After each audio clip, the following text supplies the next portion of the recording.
The midterm election is only 2 weeks away, and one political career that may be launched is that of Ben Quayle, son of the former vice president. He is running in Arizona's 3rd congressional district, where a Republican elected in the last big Republican takeover in 1994 has served for 16 years. Congressman John Shadegg is now retiring and joins me now. Great to see you again, Congressman. Thanks so much. Why are you leaving Congress? 16 years is a good run. It's been a great fight, but there's only so much one member of Congress can do. I'm at a point in my life where I want to take on a new challenge, and I think the House is not the place to do that. Is there any sense of regret now that you see the possibility, at least conventional wisdom is that the Republicans could best Democrats, get more than 39 seats and take over? You'd be in the majority. You'd be able to do things. I think there's a great chance Republicans are going to take the majority, but there's no sense of regret on my part.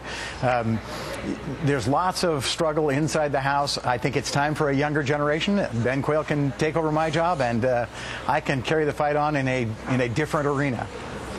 Now, Ben Quayle, the son of the former vice president, was criticized by some for some of the negative ads, for some of the things in his past, and some of the claims that he made or suggested in one of his early ads. He won the primary, and now, at least according to most polls, the race may be tightening, but he's running against John Hurlburt. He is likely, given the Republican nature of your district, likely to take over. Do you see a new dynasty of Quayles? Well, I think we'll have to wait and see if that happens. I'm not sure there's a new dynasty of Quayles. What I do think is that this is going to be a good year for Republicans. It's going to be a good year for people who are concerned about excessive spending and a government that's out of control.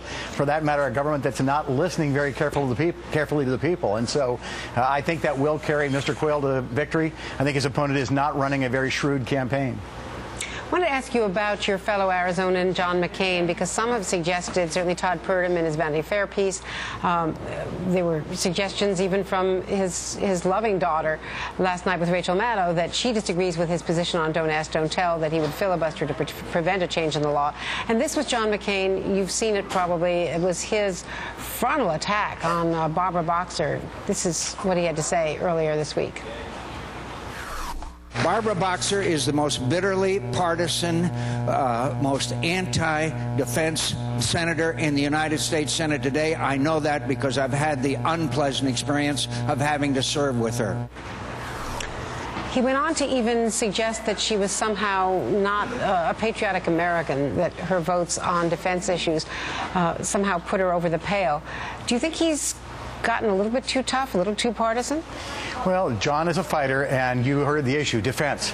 It's the issue that gets him deeply concerned, and I think he's intensely engaged in this campaign in Arizona and intensely engaged in this campaign across the country because he's concerned about the direction of the country. Every politician at times gets pretty intense in their rhetoric if they have passion, and John McCain has passion about the defense of this country.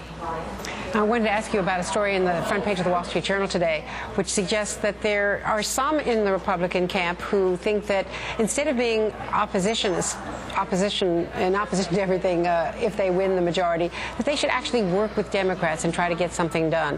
What do you think is the best strategy for Republicans going forward if they take control of the House? Well, it is always the obligation of either party in the legislature or the Congress to work with the other party. Indeed, I think that's one of the things that the Democrats have done wrong and that people have been offended by. On a number of issues this year, they did not want to hear anything from minority Republicans. So I think it is important to work with the other party and to see if the other party will meet you, and I'm hopeful that they will. By the same token, I think that story, for example, suggests that Republicans might shut the government down again, as happened in the 1995-1996. I think nobody is proposing that. I think that's a red herring or just an argument thrown out there to scare people.